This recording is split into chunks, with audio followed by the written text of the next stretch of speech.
informations avec toute l'actualité sociopolitique en République démocratique du Congo, pourquoi pas dire à l'extérieur ou en dehors de nos frontières. Aujourd'hui, dans cet entretien, nous recevons le docteur Télé Batampi, qui est secrétaire national au sein de ces grands partis politiques au pouvoir, l'UDPS Tshisekedi, avec lui deux dossiers sur la table.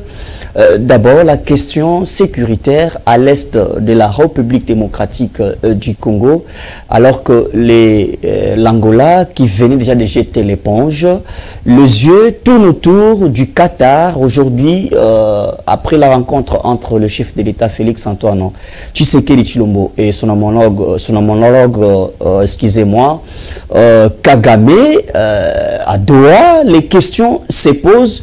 Au même moment, l'EAC et la SADC se réunissaient en vidéoconférence pour désigner les nouvelles figures qui devraient jouer la médiation. Nous ne risquons pas un cercle vicieux?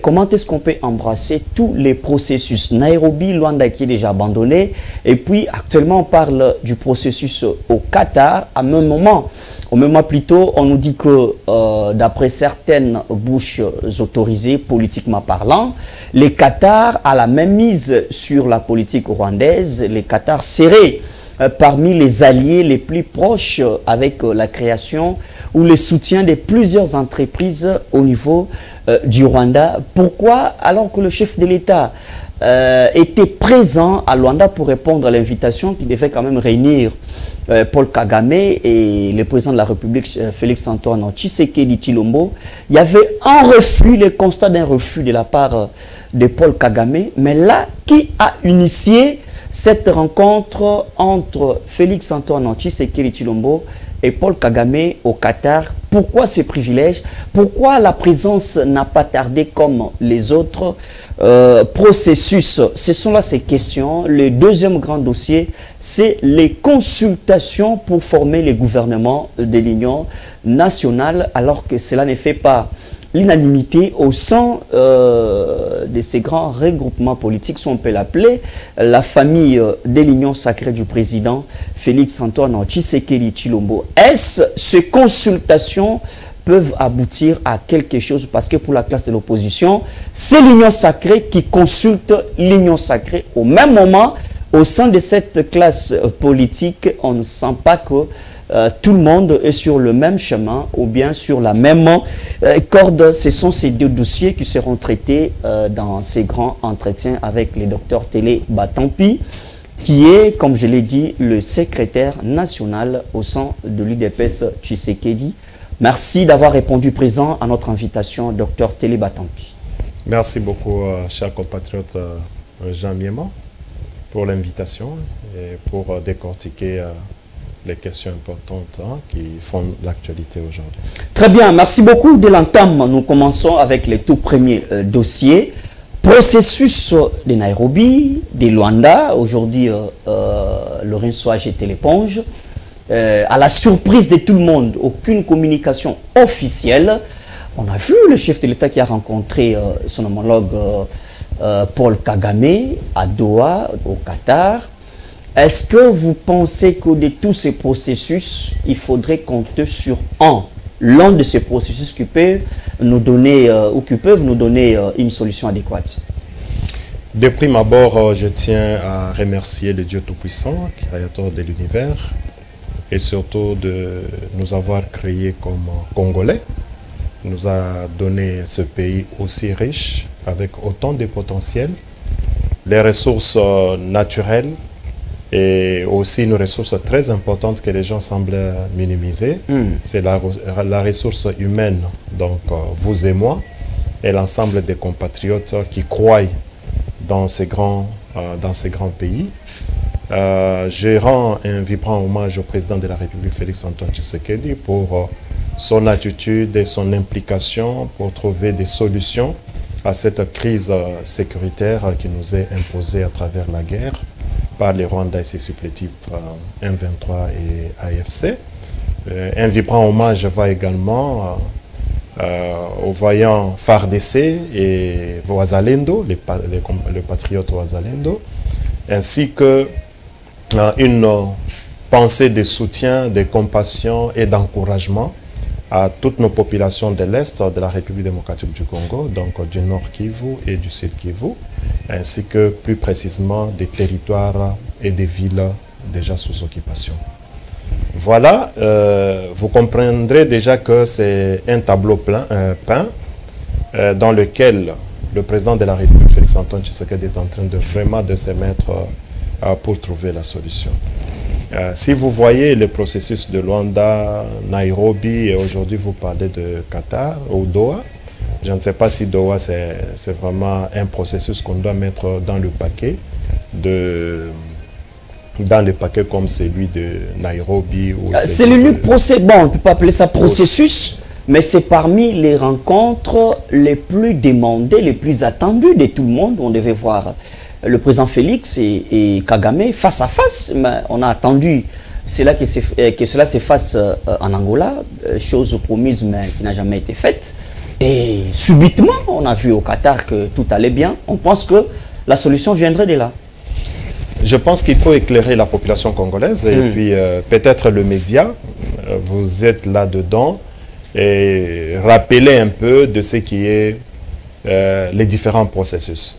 Quand vous voyez le processus de Nairobi, a vu le jour en avril 2022, tandis que celui de Luanda a vu le jour en novembre 2022.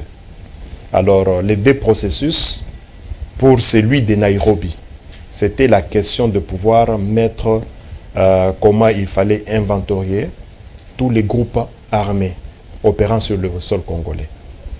Et c'est ainsi que vous verrez le PDDRCS, qui est le programme de désarmement, de mobilisation et de relèvement communautaire pour apporter cette sécurité au niveau social, au niveau de la République démocratique du Congo, a pu inventorier 252 groupes armés locaux opérant sur le sol congolais et 14 groupes armés étrangers opérant sur le sol congolais. C'est ainsi que est né le processus de Nairobi, pouvant inventorier et mettre ensemble tous ces groupes armés et comment il fallait maintenant trouver les moyens pour qu'ils puissent se démobiliser d'une manière volontaire et réintégrer la vie sociale. Et pour les groupes armés étrangers, voir comment est-ce qu'il fallait maintenant les rapatrier dans leurs pays respectifs. C'est ça le processus de Nairobi, parce que c'est important de le comprendre. Maintenant, pour ce qui est du processus de Luanda, c'est un processus qui devrait traiter les cas spécifiques de l'implication ou d'escalade du Rwanda vis-à-vis de la République démocratique du Congo à travers ces supplétifs ou ces groupes qui le soutiennent. Ici, on met en évidence M23. Et là, pour Luanda, c'est RDC, Rwanda directement, pour parler avec la médiation de l'Angola. C'est ainsi que vous avez vu quand on est arrivé au moment de signer l'accord de paix, là où le Rwanda se devrait, étant déjà identifié, parce que le président de la République, Félix Antoine Tshisekedi Tshilombo, l'a vraiment étalé plus d'une fois. Il a pointé de doigt le responsable numéro 1 de tout ce qui se passe en termes de conflit en RDC à l'Est à travers M23. C'est Paul Kagame, le régime de Paul Kagame, donc le Rwanda. C'est ainsi qu'il fallait parler spécifiquement de cette question.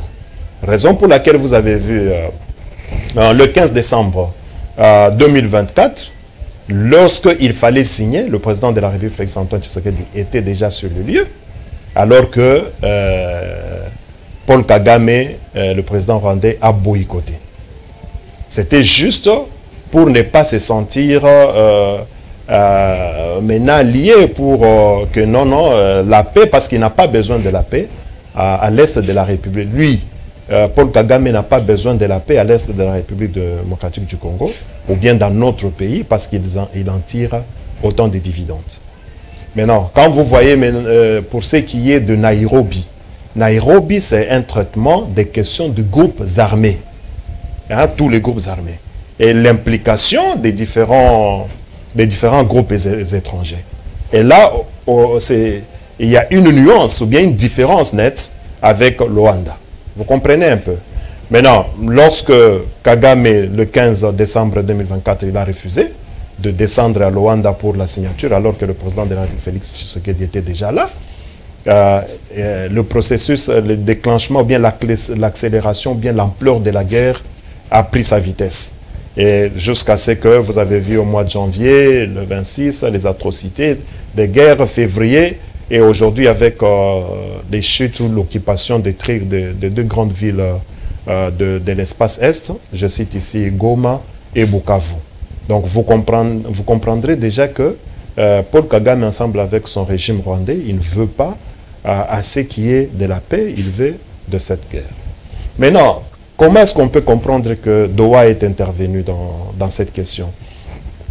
Vous comprendrez que pour cette guerre, il y a les différents axes que le gouvernement, sous l'impulsion du président de la République Félix, avait émis. Il avait parlé de plusieurs axes, 6. On en a parlé de la diplomatie, on a parlé de l'axe de terrain, donc l'axe communication et sensibilisation, tout ce que nous sommes en train de faire.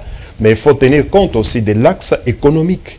C'est très important. Et vous venez de dire dans votre introduction que le Qatar est un partenaire important sur le plan économique du Rwanda, au regard des différentes entreprises et tout et tout.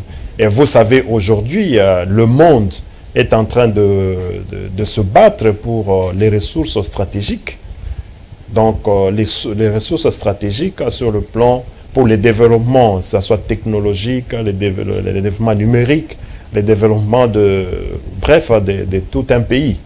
Et là, pensant que Qatar est impliqué dans le soutien avec le Rwanda sur le plan économique également, je pense que si vous avez bonne mémoire, le président Félix avait et s'était vraiment également investi dans la recherche de partenaires et de bailleurs pour l'investissement au Congo afin de déclencher chose qui le n'a sort. jamais été faite. On pense que, Dr Télébatampi, on pense que l'initiative serait venue de Paul Kagame et le président n'a fait que admettre et puis voilà, il a participé. Mais de lui-même comme ça, on n'a pas senti. Je ne pense pas que Kagame soit à l'origine de l'initiative. Bon, peut-être. qu'est-ce qui a convaincu Kagame d'avoir refusé, alors qu'il refusait presque les autres processus ou rencontres?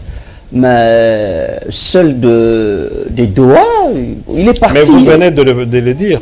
Vous venez de le dire que le Qatar, c'est le partenaire important. Alors, celui qui a dicté la rencontre, c'est Kagame qui a dicté la rencontre. Je n'ai pas été ou je ne suis pas à la source de tout ça, mais si nous voyons la lecture politique, sociale qui nous guette aujourd'hui, c'est très facile à comprendre. Donc, aujourd'hui, quand on parle pour ce qui est des sanctions de la communauté internationale, de l'Union européenne, des différents grands pays, quand nous parlons de l'Allemagne, de l'Angleterre, de la France, du Canada et des États-Unis, et aussi de la Belgique, contre l'exploitation de minéraux stratégiques, des ressources stratégiques du Rwanda. Et pourtant, le Rwanda prenait les ressources où? C'est en RDC. Donc, vous voyez déjà que... Il continue à prendre, hein, il continue à prendre parce que, nonobstant les sanctions infligées contre les Rwandais par la communauté internationale... Il faut prendre ça comme une période fenêtre. Donc, il faut prendre ça comme une période fenêtre. Donc, l'entêtement de Paul Kagame, ce n'est que pour une période donnée. On craint qu'il y ait la multiplicité des occupations ou d'occupation de nos territoires. C'est là la crainte. C'est là la crainte parce que si Kagame n'est qu'un supplétif des individus ou des multinationales, il serait aujourd'hui entre deux poids et deux mesures, mais Kagame c'est ça encore dans sa peau et la conquête des territoires continue. Non, l'inquiétude est fondée. Je ne dirais pas qu'on peut être inconscient ou bien on peut prendre ça avec légèreté. Non. Ce que je suis en train de dire ici, c'est vous parler des différents axes pour contenir et éradiquer la crise sécuritaire qui est au pays. Donc, tous les axes sont à prendre en compte. L'action sur le terrain doit être prise en compte également. Donc, on doit voir les responsables, les animateurs au niveau du gouvernement, au niveau de l'armée, au niveau des services d'intelligence. Tous ces animateurs-là doivent faire leur part parce qu'ils doivent jouer le rôle prépondérant pour lequel ils sont là-bas, ils sont pris en charge par le gouvernement congolais. Donc ça, c'est une question importante et cette inquiétude au niveau de vos acteurs de médias et nous, acteurs politiques et même de la population, elle est totalement fondée et c'est une occasion ici d'en parler également pour rappeler à tous ces animateurs-là de s'investir réellement parce que le chef de l'État, Félix, il est haut situé, il donne l'impulsion, il donne l'orientation. Mais les animateurs... On craint qu'il ne respecte pas les accords avec ses alliés. Et on sent de la réticence, le chef de l'État. Les acteurs politiques, les acteurs politiques de l'opposition, on est déjà continuent au niveau de l'opposition ou bien au niveau de la guerre. Parce que si on a terminé le point par rapport à la question des Doha, la question des processus. Vous parlez des axes, on peut les comprendre parce que vous avez les différentes propositions pour arriver à la paix. Parce que vous avez introduit la peur d'occupation. Alors que moi, j'étais en train d'expliquer vos questions. J'ai donné des réponses à vos questions par rapport aux rencontres du président de la République Félix et Paul Kagame à Doha. Ainsi que quel est le devenir des processus de Rwanda et de Nairobi. J'ai situé et puis j'étais en train d'expliquer pour que vous puissiez comprendre que Doha, je crois qu'il faut prendre ça comme un aspect beaucoup plus, également, il est diplomatique, mais beaucoup plus économique. Depuis toutes ces rencontres entre les chefs de l'État et le Qatar a déjà investi quoi dans ces pays que nous pouvons dire aujourd'hui, oui, si le chef de l'État a répondu à l'invitation. Là, c'est une autre question. Ça signifie que, sur le plan économique, nous avons des très bonnes relations, il y a à privilégier, et puis voilà. Non, ça, c'est une autre question, ou bien c'est... Non, mais non, nous faisons une analyse, ce qu'on veut comprendre, qui a dicté exactement cette rencontre entre les chefs de l'État et Kagame. On se demande pourquoi le chef de l'État a donné du crédit à cette rencontre, alors que le Qatar n'a rien à voir avec ces pays, malgré les multiples projets. Vous n'avez pas compris. Parce que quand vous êtes au Congo et tout ce que nous sommes en train de vivre, il faut avoir un œil critique dans tout ce qui se passe. Je viens de dire, et vous-même vous l'avez annoncé, que Qatar fait partie d'un bailleur ou bien ou bien parrain sur le plan économique ou bien sur le plan de développement en termes d'investissement au Rwanda. Et le Qatar est vraiment aussi investi dans ce qu'on appelle le minerai stratégique.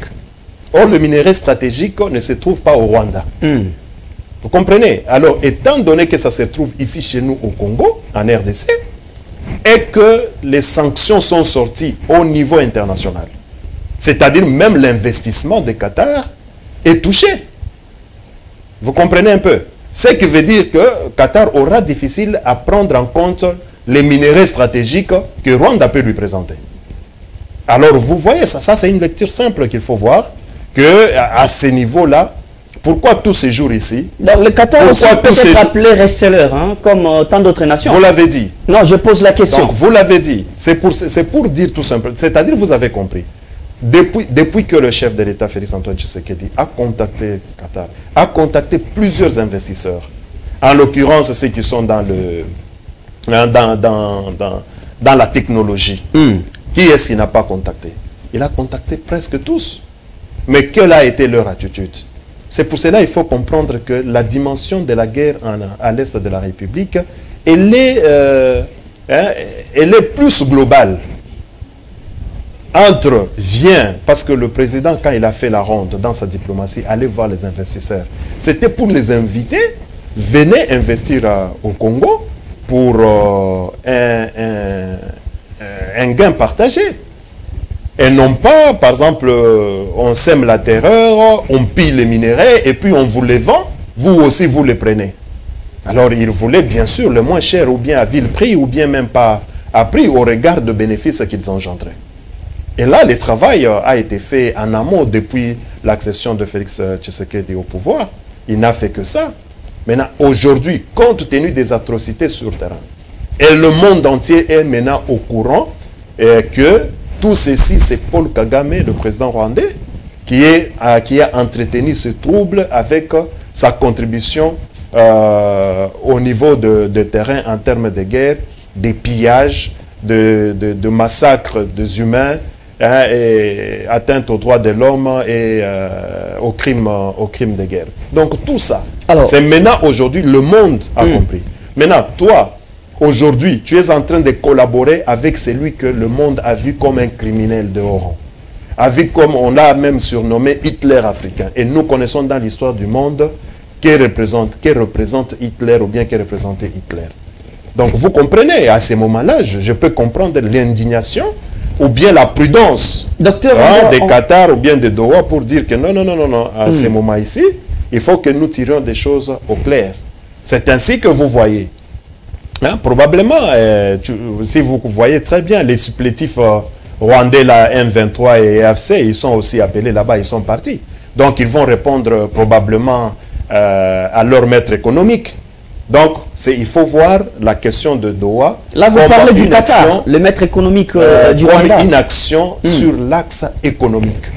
Parce que nous vous avions invité, nous avons parlé, mais voilà, vous avez un peu traîné les pas. Je ne saurais pas dire qu'ils ont refusé, parce que je ne connais pas les contenus de l'entretien entre les chefs, mais vous avez traîné les pas, et voilà, maintenant, il y a les conséquences sur le terrain, et avec ça, du fait que vous traitiez avec l'autre, vous risquez d'être mal vu. Très bien. Merci beaucoup, Dr Télé Batampi. Je pense on doit directement passer au deuxième dossier, bien qu'on sente que le premier dossier et le deuxième, il y a quand même des similitudes.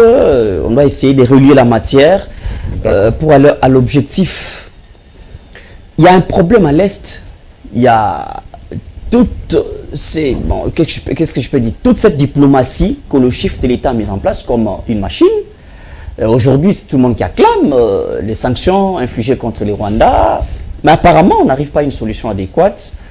Et il y a l'ECC et la CENCO qui sont d'abord, au-delà d'être ce qu'ils sont, ecclésiastiquement parlant, ils sont d'abord congolais.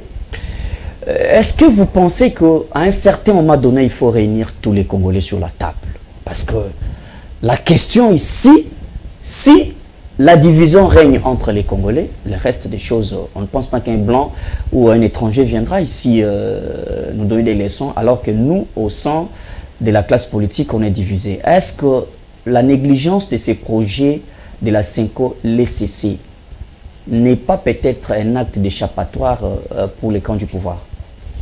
Vous voulez dire quoi, que le pouvoir a refusé Non, pas refusé, c'est comme si le pouvoir néglige, alors que les Congolais ont besoin qu'entre eux, ils se discutent, qu'ils se parlent. Mais les projets phares que tout le monde visait, c'était les pactes sociaux pour la paix et le développement. Ce n'était pas un projet phare, hein. C'était un projet présenté par CENCO et ECC. Et en son sein, en leur sein, que ce soit CENCO, que ce soit ECC, vous n'avez pas entendu d'autres voix qui se soulèvent pour dire qu'ils ne peuvent pas parler à notre place, parce que ça n'a pas été discuté au préalable. Donc, oui, ils peuvent être des Congolais, mais Nanga aussi est Congolais. Hein. Mais qu'est-ce qu'il est? Non, nous parlons de ces projets. Non, parce que vous avez dit... Les projets, c'est pas Nanga. Non, j'ai dit, parce que vous m'avez dit, ils sont tous Congolais, on peut aller dans le processus pour être ensemble, oui. Chol est un Congolais, mais qu'est-ce qu'il dit? Vous voyez même lui qui incite à la haine tribale. C'est ça vraiment son rôle de prêtre? Maintenant, avec quelqu'un qui incite, qui fait l'apologie du tribalisme fondé de toutes pièces, qui ne sont que dans les têtes des ennemis de la RDC depuis des années. Et toi, tu viens faire cette apologie, et puis tu vas t'appeler prêtre, qu'est-ce que tu peux présenter de bon pour réunir tous les gens? Ça, ce n'est qu'une introduction. Par rapport à réunir tous les Congolais autour de la table, ça c'est le mode de vie. nous, IDPS Tshisekedi, c'est le mode de notre collaboration, de notre gouvernance. Le président Félix Antoine Tshisekedi, dès la prise du pouvoir, il a appelé tout le monde autour de la table. Même ces anciens, donc les anciens du régime. PPRD même avec Joseph Kabila, on a travaillé, c'était dans le FCC Cash. Donc c'était autour d'une table. Et quand il parle de l'union sacrée pour la nation, cette vision, c'est pour réunir tout le monde autour d'une table.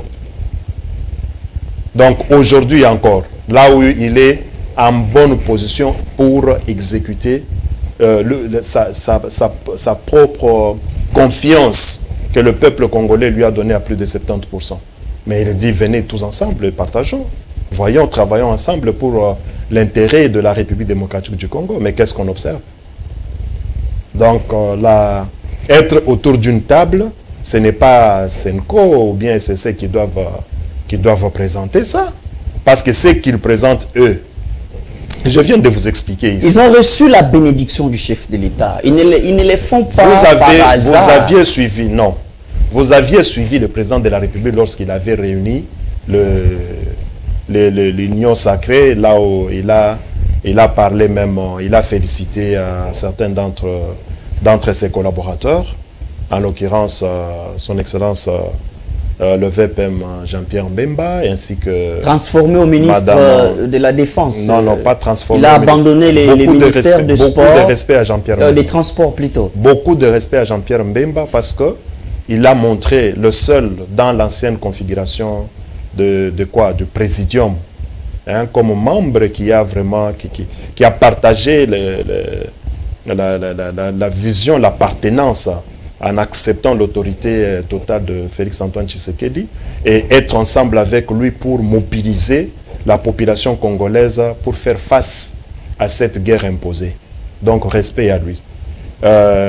Et également à son Excellence, à Madame Ministre d'État, Thérèse Kaikwamba. On ne la sent plus hein, ces derniers temps. Elle est très active. On ne la sent plus. Elle est très active. Félicitations à elle et beaucoup de respect à elle également.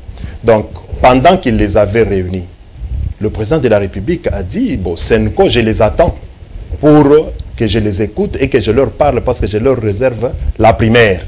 Je ne les ai pas envoyés faire ce qu'ils font. Donc, il n'avait pas donné la bénédiction, il n'y avait pas de bénédiction quand vous parlez de bénédiction. Vous êtes un homme de médias, inscrivez-vous, ayez les éléments d'évidence. Le tout premier Congolais à consulter. Parce que pour la Senko, c'est une consultation, il fallait une bénédiction. Ce n'était pas une consultation. Le président de la République a appelé tout le monde à l'unisson pour le sursaut patriotique afin de défendre la patrie.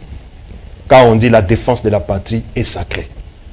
La patrie ou la mort. Il a demandé à la mobilisation générale, aux confessions religieuses, la société civile, regroupement de jeunes, regroupement de toutes les associations. Il a demandé au peuple congolais de se mobiliser, même comme vous, par exemple. Vous pouviez dire, vous prenez par exemple l'élite, de contacter vos collègues journalistes, les hommes et les femmes de médias. Nous devons nous réunir pour parler de la question de la patrie. C'est de cette façon-là. Il a invité tout le monde. Maintenant, quand vous avez suivi la première sortie médiatique de Senko et SSC, ils ont répondu à l'appel du chef de l'État. Le chef de l'État ne leur a pas donné une mission que aller réunir pour que vous puissiez nous réunir. Non. Ça, c'est biaisé. Ça, j'insiste, c'est biaiser la compréhension. Et c'est au regard même de ça, quand ils ont fait la ronde, c'est là où même le cardinal Ambongo, que j'avais félicité pour une fois, autrefois, là, il s'est rendu compte, après avoir écouté, il s'est rendu compte que non, il y a le plan de balkanisation. Le reste, c'est tout ce qu'il y a. Quand il est parti, il a vu Kagame, il a vu les Nanga, il a compris qu'il n'y avait pas de Congolais là-bas. Il n'y avait que des Rwandais pour balkaniser le pays. Alors, très bien. Docteur Toleba Tampi, nous parlons gouvernement de l'Union nationale qui doit passer par une consultation en cours dirigée par les conseils du chef de l'État en matière de sécurité, et Bérandé. Vous êtes secrétaire national au sein de l'UDPS Tshisekedi. Je vais demander à la régie, parce que nous voulons parler cohésion, l'unité vers la paix en tant que étant objectif principal. Si la régie peut nous aider avec une photo, vous allez voir, vous avez les écrans des retours, allez peut-être jeter un coup d'œil. Voilà. Nous avons là, lors d'une consultation, on voit, je ne sais pas dire, les deux secrétaires généraux d'un même parti politique, ou on peut dire, on voit un secrétaire général Augustin Kabouya et le secrétaire général adjoint Déo Bizibou consultés. On avait invité qui exactement? Qui a représenté qui et quoi? Vous avez le temps par rapport à cette photo. Vraiment, vous aimez beaucoup la polémique. Hein? Non, mais les Congolais doivent savoir, les Congolais doivent comprendre, parce qu'il y a une guerre entre le CG Augustin Kabouya et le CG Déo Bizibou. Il n'y a pas de guerre à l'UDPS. Il n'y a pas de guerre à l'UDPS. C'est qu'il n'y a qu'un seul secrétaire général. Tout à fait. Ici, toutes nos félicitations au conseiller spécial en matière de sécurité, le professeur Casimir Eberand Kolongele, et surtout la mission, la charge lourde qu'on lui a donnée pour assurer ces consultations en vue de donner l'ouverture à un gouvernement, à la formation du gouvernement. Alors, c'est tout à fait normal. Si vous avez bien vu la feuille de route présentée, ou bien le programme présenté par l'Union sacrée de la Nation, par le secrétaire permanent, le prof Mbata, et il y avait les partis politiques, les organisations politiques qui devaient être invitées à la consultation. Et à tout seigneur, tout honneur, à la fille,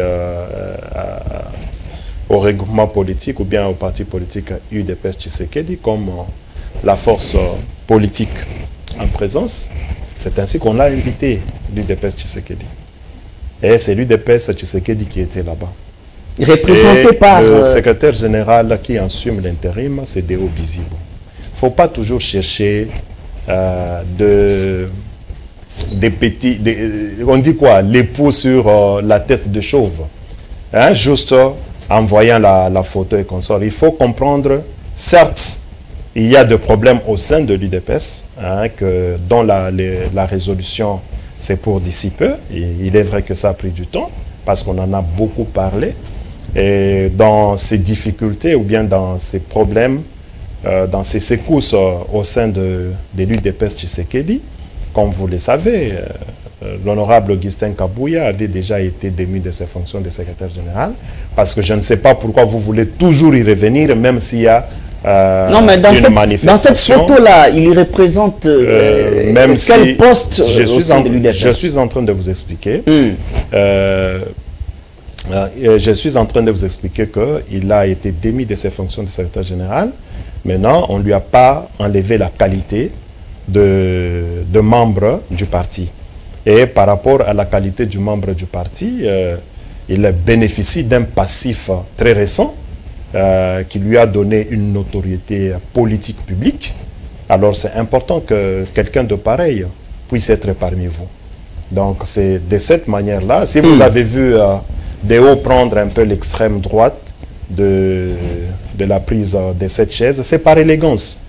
Donc il ne faudrait pas montrer qu'on veut montrer les biceps, qu'on est dans un... Non, mais il y a un service protocolaire qui suit les ordres, qui respecte même la hiérarchie d'un parti politique. Je ne pense pas que ce soit une erreur ou par élégance. C'est pas du respect au secrétaire général Augustin Kabouya. C'est ce que je dis. Donc là, vous êtes dans une situation tout à fait normale. Alors que dans les circonstances actuelles, l'UDPS traverse une situation atypique. Comme on dit au grand mot, grand remède.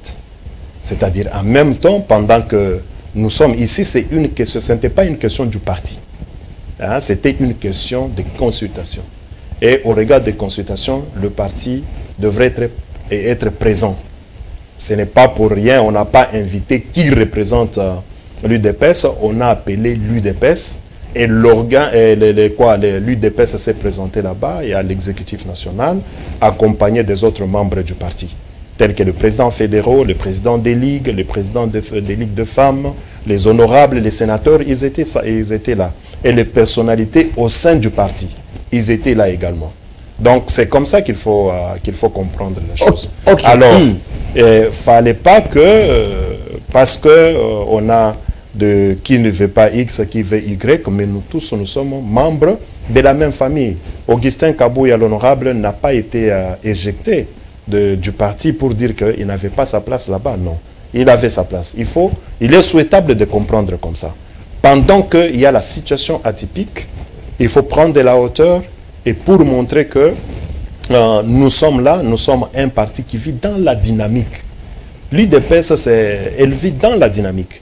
Et dans cette dynamique de divergence de points de vue, on peut diverger, mais vis-à-vis d'une question importante qui touche la nation, qui touche le parti, on est là, on est tous ensemble. Voilà, docteur Teleba Tampi, nous parlons l'union sacrée de la nation.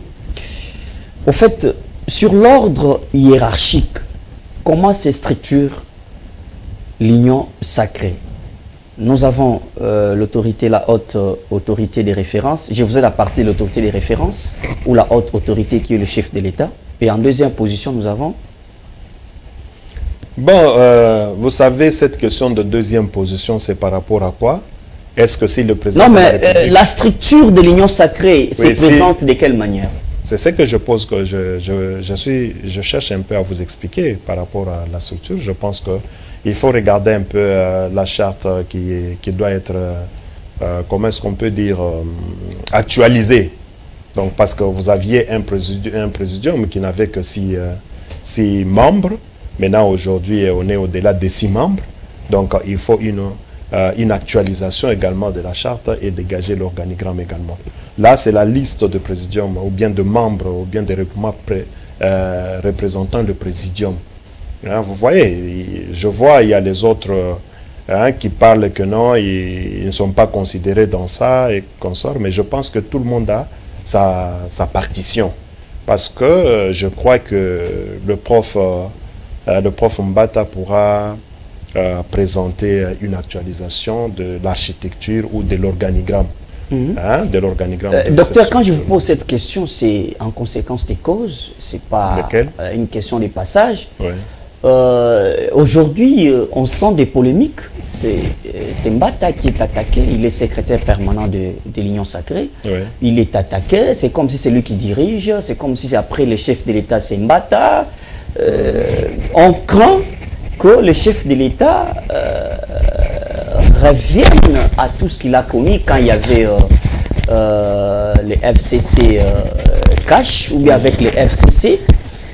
Ça n'a pas marché. Est-ce que vous pensez que jusque-là, l'union sacrée n'est pas vraiment, bien que vous nous parliez de l'actualisation du système ou de l'organigramme, mais pourquoi Mbata peut être attaqué?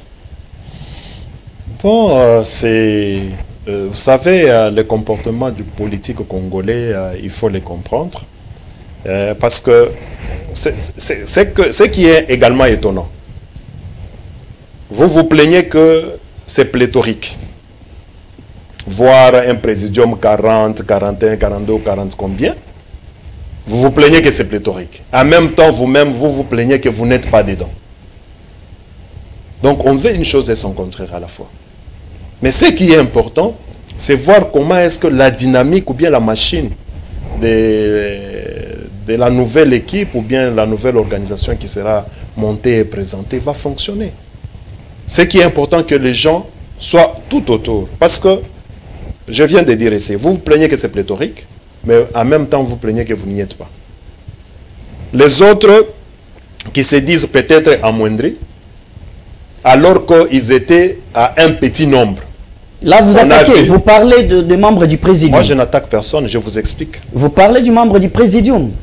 Mais c'est de ça que vous m'avez posé quelques questions. Non, c'est ça. Vous devez citer, que ce soit une précision au lieu de... Non, une précision de c'est lui ou telle personne. Parce que c'est ils étaient à 6, vous avez élargi, c'est bon. Oui. Maintenant, on commence à qui attaque les conséquences. Les conséquences d'avoir élargi les membres du président. Sont lesquelles? Parce que l'opérationnalisation n'a même l'attaque, qui attaque? Entre autres, Mbata aujourd'hui. Oui, qui a attaqué Mbata? Vous ne suivez pas la classe politique? Non, non, donnez-moi. C'est pour cela, moi, je parlais aussi comme pour vous expliquer la quintessence de l'attitude qu'on doit avoir un homme politique face à cette circonstance qui est présentée.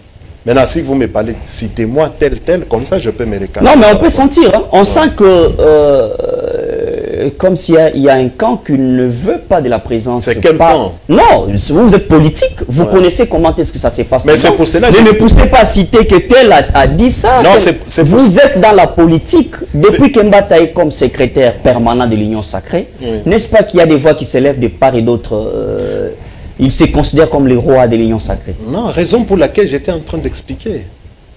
J'étais en train d'expliquer, de dire quel est l'essentiel dans tout ça. Parce qu'il ne faut pas vouloir une chose et son contraire à la fois. L'essentiel va aider à toute cette frustration où vous donnez juste un conseil. Non, ne parlez pas. Je ne pense pas qu'il y a une question de frustration ici, non. Parce que le plus important, regarde, vous vous plaignez que vous n'êtes pas dedans. Mais alors que vous êtes probablement à un certain niveau, c'est pour cela que je parlais de l'architecture ou bien de l'organigramme pour l'opérationnalisation de cette méga structure qui est l'Union Sacrée. Parce que vous pouvez vous dire que vous n'êtes pas là-dedans et pourtant vous y êtes parce que vous avez cette appartenance à l'Union Sacrée ou bien vous avez l'appartenance au chef de l'État, Félix-Antoine Tshisekedi Tshilombo. C'est lui qui donne la vision et nous tous, nous suivons. Vous vous plaignez par exemple que vous n'êtes pas dans le président, mais aux consultations, vous êtes là. Mais vous vous retrouvez là comment? C'est dans les cadres, d'abord pour ceux-là, vous qui partagez la même vision avec le chef de l'État. Parce que ces consultations, je ne sais pas si je commence à mélanger les choses, je ferme alors. C'est pour vous montrer tout simplement que il ne faut pas vous plaindre sur une chose, c'est pléthorique, mais vous exigez d'y être. Mais si vous considérez, vous présentez que non, non, c'est pléthorique, moi je peux jouer mon rôle à un certain niveau, de telle manière que, étant membre de l'Union Sacrée, que ça puisse avancer. Vous voyez? Maintenant, si vous y étiez là-dedans, et vous voulez indexer l'organisation qui a été présentée, mais cette organisation-là a été validée par le chef de l'État. Parce que ça n'a pas été pris directement comme ça et présenté à la face sans que la primaire lui soit réservée. Maintenant, quand tu te dis, hein, tu veux attaquer professeur Mbata, qui n'a présenté, il a consulté tout le monde sur base d'un critérium, on a dégagé ce qu'on a dégagé là. Et toi qui te dis que non, tu soutiens le chef de l'État. Mais tu les soutiens comment? En même temps, tu attaques, présente les éléments, parce que nous sommes dans une démocratie. Ça, c'est tout à fait normal. Parce que c'est comme chez nous à l'UDPS, quand quelque chose ne va pas... La démocratie n'exclut pas la discipline. Hein. On doit sentir qu'il y a de la discipline au sein de l'Union Sacrée. C'est très important, comme vous venez de l'évoquer. Cette discipline-là doit canaliser notre comportement et notre attitude. Maintenant, parce que quand vous parlez de la discipline, je ne pense pas que si vous avez des choses à reprocher ou bien des choses à dire que ici ça ne va pas, ce ne sont pas les médias, ce n'est pas la place publique. Toi, en tant qu'un politique, ou bien un acteur politique qui veut vraiment accompagner le chef de l'État. Il faut aller voir le secrétaire permanent, Prof Mbata, ou bien dans à un certain niveau, il faut monter, aller voir l'autorité de référence, la haute autorité politique de référence, qui est le président de la République, Félix-Antoine Tshisekedi, pour parler avec, parce que vous vous rencontrez. Parler avec lui que voilà, au regard de ceci, pourquoi, voilà, notre vision, c'était ça, ou bien notre contribution, c'est à tel niveau, ainsi de suite. Voilà, au lieu de choisir le public, le média, des trucs un peu comme ça. Très bien, on termine cette émission. Vous finissez par, il y a quelques secondes, parce qu'on nous fait signe à la régie. Nous avons déjà épuisé presque toutes les minutes. Les rôles que joue Jean-Pierre Bemba aujourd'hui, pourquoi l'UDPS, au travers la philosophie de Deobuzu, pourquoi Deobuzu n'a pas joué ses rôles de voir aujourd'hui qu'il s'est promis dans toutes les provinces, démobilisé, alors que vous avez laissé cette tâche-là à Jean-Pierre Bemba? Non, on n'a pas laissé la tâche à Jean-Pierre Bemba. Donc, le VPM Jean-Pierre Bemba a pris les taureaux par les cornes, comme on le dit. L'UDPS aussi, à travers Deo Bizibu, il l'a fait. Peut-être ça n'a pas été trop médiatisé. Peut-être il faut comprendre les autres aspects. Parce que est-ce que vous êtes en train de céder votre pouvoir? Non, on ne cède pas. Je suis en train, je dis clairement. On termine l'émission. Oui, je viens de vous dire que l'UDPS n'a pas déserté. Hein, le Deo Bizibu a lancé des activités, je pense que vous les avez suivies. Les collaborateurs de Deo Bizibu, membres de l'exécutif national de l'UDPS Tshisekedi, ont lancé des activités, ont lancé le message. Vous-même, vous le savez, vous avez même contribué à cette vulgarisation. Peut-être c'est au niveau de la vulgarisation que le VPM, hein, pour vulgariser, vous comprenez, il y a le soubassement important qu'il faut en tenir compte. Hein, également, Deo Bizibu, avec son équipe, il a lancé... il a lancé, il a laissé, alors qu'on attend une continuité. On a fini l'émission. Non, il n'a pas laissé. Il n'a pas laissé le processus continuer. Merci beaucoup d'avoir répondu présent à notre entretien, notre émission. Nous vous espérons très prochainement. Merci à tous ceux qui nous ont suivis. Je rappelle que nous avons reçu sur ce plateau le docteur Télé Batampi, qui est secrétaire national au sein de l'UDPS Tshisekedi. Vous avez un mot à dire? Je voulais encore réconforter toutes nos populations de l'Est par rapport à ce qui se passe et dire également au président de la République, Félix-Antoine Tshisekedi, que l'UDPS Tshisekedi est avec lui pour l'accompagner dans cette grande bataille et la victoire est certaine. Très bien, merci. Merci à l'équipe technique de la FM Télévision de nous avoir accompagnés. Continuez à suivre votre émission sur l'application mobile Blue OTT International via votre téléphone. Il suffit d'avoir des mégas et suivez l'ordre alphabétique et